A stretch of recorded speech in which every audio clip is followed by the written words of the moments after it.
नमस्कार दोस्तों। 1857 के विद्रोह को प्रतियोगी परीक्षाओं के दृष्टिकोण से पढ़ने के क्रम में ये तीसरा वीडियो और फाइनल वीडियो है। इसके पहले के 2 वीडियोस में मैंने कवर किया था कि 1857 का विद्रोह क्यों हुआ, क्या कारण थे। उसके बाद सेकंड वीडियो का जो मुख्य टॉपिक था वो था कि इसके प्रमुख नेता कौन से थे, प्रमुख घटनाएं क्या थी। उसी क्रम में आज की वीडियो हम लोग कवर करेंगे कि 1857 के विद्रोह के प्रशासनिक और अन्य परिणाम क्या रहे, इसका भारत पर किस तरह से प्रभाव पड़ा।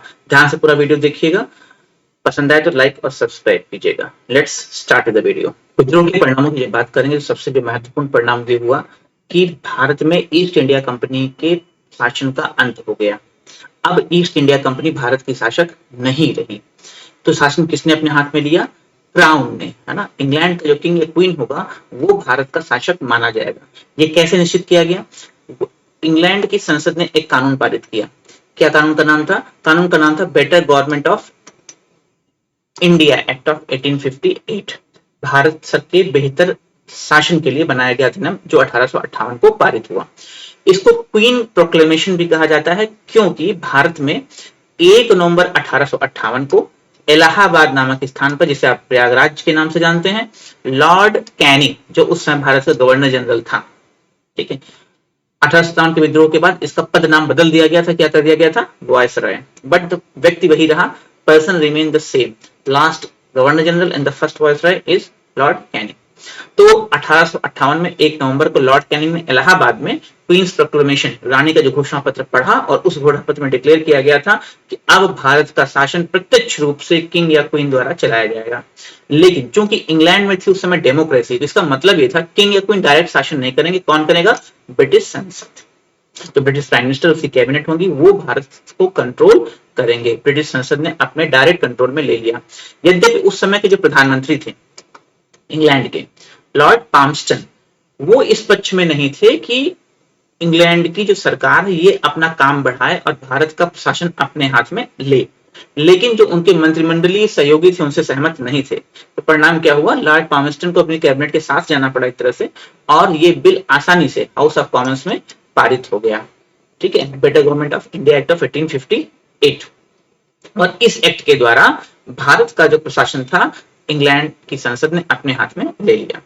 नेक्स्ट, प्रशासनिक परिवर्तन क्या हुए? प्रशासनिक परिवर्तनों में सबसे पहला जो है, जो मैंने आपको बताया कि जो गवर्नर जनरल का ऑफिस था, जो भारत में ईस्ट इंडिया कंपनी का जो टॉप मोस्ट ऑफिसर होता था, कहलाता था गवर्नर जनरल ऑफ इंडिया। अब उसे क्या कहा जाने लगा? वायसराय। यानी कि ये क्या होगा? प्रतिनिधि होगा ब्रिटिश क्राउन का इंडिया में। तो governor general became viceroy. One difference. दूसरा, जैसे मैंने आपको पहले बताया कि व्यक्ति वही रहा, सिर्फ पदनाम बदल गया। पहला गवर्नर जनरल और पहले वायसराय एक ही व्यक्ति है। नाम क्या है? Lord Canning. You can see here कि लॉर्ड कैनिंग जो है पहले वायसराय, अंतिम गवर्नर जनरल ऑफ इंडिया। उसके बाद आते हैं जो बहुत महत्वपूर्ण चीज थी कि भारतीय शासक, जो अभी तक ईस्ट इंडिया कंपनी की जो प्रक्रिया चल रही थी कि लगातार उनके क्षेत्र का विस्तार किया जा रहा था, है ना, इन किन प्रकार भारतीय राजाओं के राज्यों को हड़पा जा रहा था, उसे बंद कर दिया गया भारतीय नरेशों को, इस आधार पर कि वो ब्रिटिश सत्ता की सर्वोच्चता को स्वीकार करें। उन्हें ये आश्वासन दिया गया कि वो अपने राज्यों में शासन कर सकते हैं, अब उनका हस्तांतरण नहीं किया जाएगा। वेबगैत के सिद्धांत, जो तत्कालिक कारणों में से प्रमुख कारण था, जो लॉर्ड डलहौजी ने शुरू किया था, हड़प नीति, डॉक्ट्रिन ऑफ लैप्स, उसे समाप्त कर दिया गया। इसका अर्थ यह हुआ कि बेटों को कानूनी उत्तराधिकारी के रूप में गोद लेने के अधिकार को भारतीय नरेशों के स्वीकार कर लिया गया। अब उसके लिए किसी अधिकारी की परमिशन की आवश्यकता नहीं थी, जिसे लॉर्ड डलहौजी ने शुरू किया था। मूविंग फॉरवर्ड, सैन्य परिवर्तन। ठीक है, मिलिट्री क्या डिफरेंसेस है, क्योंकि आप जानते हैं 1857 के विद्रोह के मुख्यतः क्या कहा जाता है? एक मिलिट्री रिवोल्यूशन थी, ये अंग्रेजों द्वारा कहा जाता है ना। तो पहला जो परिवर्तन ये हुआ कि सैन्य पुनर्गठन, ठीक है, आर्मी रीऑर्गेनाइजेशन किया गया। क्या परिवर्तन किया गया? पहली चीज तो ये कि भारतीय सिपाहियों की संख्या को कम रखने का प्रयास किया गया।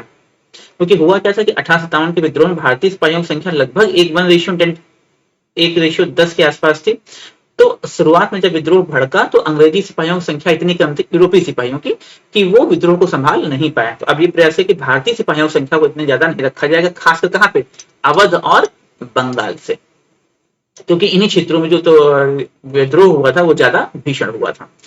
दूसरी चीज क्या हुआ? रेशियो बढ़ाया गया, है ना, 1:10 जो चल रहा था, क्या किया गया? यूरोपीय और भारतीय सिपाहियों का अनुपात बंगाल प्रेसिडेंसी में, जिसमें क्या बात आता था 1:2 रखा गया, अर्थात एक अगर यूरोपीय सिपाही है तो भारतीय सिपाहियों की संख्या 2 से ज्यादा नहीं होगी, 1:2। और अन्य जगहों पर इसे क्या कर दिया गया 1:3, हर 3 भारतीय सिपाही पर एक यूरोपियन सिपाही अवश्य रहेगा, संख्या इतनी ज्यादा नहीं बढ़ाई जाएगी भारतीय सिपाहियों की। नेक्स्ट, ये एक बहुत इंपॉर्टेंट चीज थी, martial race, the idea of martial race, युद्धक जातियों, लड़ाकू जातियों का विचार। अंग्रेजों ने ये सोचा कि भाई इस विद्रोह में जो अवध या बंगाल या उत्तर भारतीय सैनिक थे, उन्होंने क्या किया था, विद्रोह किया था। ये माना गया कि वो वफादार नहीं है, उनके अंदर विद्रोह की भावना स्वभावतः विद्यमान रहती है। तो अच्छे सैनिक कहा उन्होंने माना, अच्छे सैनिक उन्होंने माना किसको, सिखों को, गुरखाओं को वफादार और साहसी माना गया और उनकी विशेष रूप से भर्ती की गई। इन्हें क्यों ऐसा वफादार और साहसी माना गया, क्योंकि 1857 के विद्रोह में ये समुदाय, ये क्षेत्र शांत बने रहे थे और यहां से आने वाली रेजिमेंट्स ने विद्रोहियों को हराने में और अंग्रेजी सत्ता की पुनर्स्थापना में बड़ी मदद की थी। तो एक तरह से यूं मान सकते हैं अब उन्हें वफादारी का इनाम दिया गया। इंग्लैंड में क्या परिवर्तन हुए, ये तो हो गया भारतीय प्रशासन में क्या परिवर्तन किए गए। अब आइए इंग्लैंड में क्या प्रशासनिक परिवर्तन दिखाई पड़ते हैं। सबसे बड़ी बात तो दिखाई पड़ती है, चूंकि अब भारत का शासन ब्रिटिश क्वीन खुद चलाएंगी, यानी उनके बिहाफ में लंदन की संसद चलाएगी इंग्लैंड की। तो कैसे चलाया जाएगा, इंग्लैंड के प्रधानमंत्री की कैबिनेट में एक पोस्ट क्रिएट की गई, सेक्रेटरी फॉर इंडियन अफेयर्स। आप इसे सामान्य भाषा में कहें तो भारत मंत्री कह सकते हैं, जैसे वित्त मंत्री होता है, रक्षा मंत्री होता है, गृह मंत्री होता है, ऐसे एक मंत्री बना दिया भारत मंत्री, जो भारत को संभालेगा। नाम क्या रखा गया उसको, भारत के राज्य सचिव, सेक्रेटरी फॉर इंडियन अफेयर्स। आप जानते हैं कि इन इंग्लैंड जो मिनिस्टर्स हैं, भारत हम लोग मंत्री बोलते हैं, मिनिस्टर्स बोलते हैं, in England they are called secretaries, तो सेक्रेटरी ऑफ इंडियन अफेयर्स। अब उस सेक्रेटरी की मदद के लिए, क्योंकि वो सेक्रेटरी तो कोई इंग्लिश राजनीतिज्ञ होगा जिसे भारतीय परिस्थितियों के बारे में ज्यादा जानकारी नहीं होगी, तो भारत के मामलों का निर्णय कैसे करेगा वो, तो उसकी सहायता के लिए इंडिया काउंसिल, भारत परिषद की स्थापना की गई, जिसमें टोटल कितने मेंबर होंगे, 15 मेंबर्स। एक इंडिया काउंसिल है जिसके 15 मेंबर होंगे, ठीक है। उन 15 मेंबर्स को कौन हेड करेगा, भारत मंत्री या सेक्रेटरी फॉर इंडियन अफेयर्स। अब ये जो 15 लोग थे, इनमें से माना जाता है कम से कम 9 ऐसे लोग हों जिन्होंने कम से कम 10 साल भारत में अपनी सेवाएं दी हो, राइट। 9 मेंबर्स ऐसे हों जो 10 साल तक भारत की सेवा की हो। कारण यह है कि ऐसे लोग अगर कैबिनेट में रहेंगे, इंडिया काउंसिल में रहेंगे, तो वो सही सलाह दे पाएंगे, क्योंकि वो भारत में इतनी लंबी सेवा देकर आए हैं। तो आप यूं समझ सकते हैं कि ये जो 9 व्यक्ति थे, ये भारत मामलों के एक्सपर्ट होते थे, जो कि भारत सचिव को सलाह देते थे। भारत सचिव इसी आधार पर मामलों का निर्णय करता था और प्रधानमंत्री से अप्रूवल लेता था। तो जो पहला भारत के प्रथम राज्य सचिव थे वो कौन थे, लॉर्ड स्टैनली। ये कुछ नाम याद रखिएगा, उस समय प्रधानमंत्री कौन था, लॉर्ड पामस्टन, पहले गवर्नर जनरल, पहले वायसराय, अंतिम गवर्नर जनरल और पहले वायसराय लॉर्ड कैनिंग, और पहले, ठीक है, secretary for Indian affairs Bharat मंत्री कौन है, लॉर्ड स्टैनली। अच्छा, लेकिन ये जो अब परिवर्तन हुआ है, ये शुरू में केवल नाम मात्र का ही रहा। कारण ये रहा कि उस समय संचार के साधन इतने अच्छे नहीं थे कि भारत का जो वायसराय है, जब इंडिया काउंसिल से कुछ पूछता था तो ये जानकारी वहां पहुंचने में, प्रश्न पहुंचने में और प्रश्न का उत्तर वहां लंदन से भारत आने में हफ्तों का समय लग जाता था। तो वास्तव में क्या होता था, भारत का वायसराय ही एक्चुअल में कंट्रोल करता था मामलों का, और कार्यवाही यहाँ हो जाती थी। उसके बाद जाता था खबर, यहाँ से न्यूज जाती थी कि ऐसा ऐसा हुआ है, तो वो एक तरह से पोस्ट फैक्टो इवेल्युएशन करते थे कि सही हुआ, गलत हुआ, क्या करना है, नहीं करना है। वास्तविक कंट्रोल नहीं था। ये वास्तविक कंट्रोल भारतीय मामलों पर तब मिला इंग्लैंड की संसद को या भारत मंत्री को, जब 1870 में इंग्लैंड और भारत के बीच लाल सागर के रास्ते, रेड सी, इजिप्ट के किनारे के रास्ते एक समुद्री केबल बिछा दी गई, जिसके परिणाम क्या हुआ कि अब जो टेलीग्राफ है, तार, वो कुछ ही घंटों में लंदन से भारत पहुंच जाते थे। तो इसका परिणाम यह हुआ कि अब वास्तविक नियंत्रण हासिल हो गया, क्योंकि कोई भी खबर यहां से लंदन जानी तुरंत पहुंचती थी, घंटे भर में वहां से रिप्लाई आ जाता था। तो जो वायसराय का फ्रीडम था डिसीजन मेकिंग का, वो क्या हो गया, खत्म हो गया। तो 1870 बाद हम लोग पढ़ते हैं कि भाई इंग्लैंड कंपनी का शासन समाप्त हो गया, सब कुछ लंदन से ऑर्डर आने लगे, लेकिन ये वास्तव में 1870 तक ज्यादा परिस्थितियां नहीं बदली थी, क्योंकि कम्युनिकेशन बहुत स्लो था। 1870 जब केबल बिछ गई तो भाई फटाफट जानकारी पहुंचने लगी, डिसीजंस आने लगे, परिणाम ये हुआ कंट्रोल बढ़ गया। तो ये वो चीजें हैं जो मुख्य परिवर्तन हुए 1857 के विद्रोह के पश्चात प्रशासन में, भारत में और लंदन में।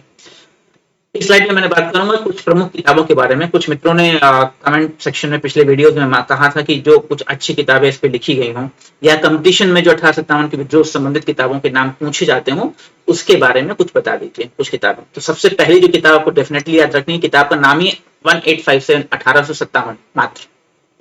ये भारतीय जो क्रांति हुई 1857 की उसकी ऑफिशियल बुक है। एस.एन. सेन, सुरेंद्रनाथ सेन साहब ने लिखी है। मौलाना अबुल कलाम आजाद जो कि भारत के पहले शिक्षा मंत्री थे, इन्होंने इसकी फॉरवर्ड प्रस्तावना लिखी थी। ये किस समय लिखी गई है? ये इसको 1957 में, यानी कि जो शताब्दी वर्ष था 1857 की क्रांति का, उस समय भारत सरकार ने विशेष रूप से सुरेंद्रनाथ सेन साहब को अपॉइंट किया था कि 1857 के विद्रोह का आधिकारिक ऑफिशियल हिस्ट्री लिखी जाए। याद रखिएगा, 1857 के विद्रोह की ऑफिशियल हिस्ट्री, किताब का नाम क्या? 1857। लिखी किसने? सुरेंद्रनाथ सेन साहब ने। और इसको पब्लिश किसने किया है? इतिहास प्रकाशन विभाग, सूचना प्रसारण मंत्रालय, भारत सरकार द्वारा।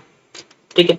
नेक्स्ट किताब जो बहुत इंपॉर्टेंट, जो बहुत पूछी जाती है, काफी डिस्प्यूटेड भी है, the war of Indian independence, भारतीय स्वतंत्रता संग्राम, वी.डी. सावरकर, विनायक दामोदर सावरकर द्वारा। ये पहले व्यक्ति थे जिन्होंने 1857 के विद्रोह क्या माना है? राष्ट्रीय स्वतंत्रता संग्राम माना है। किताब क्या है जिस किताब में इन्होंने अपना विचार व्यक्त किया है? किताब का नाम है the war of Indian independence. कुछ अन्य किताबें बड़ी महत्वपूर्ण है।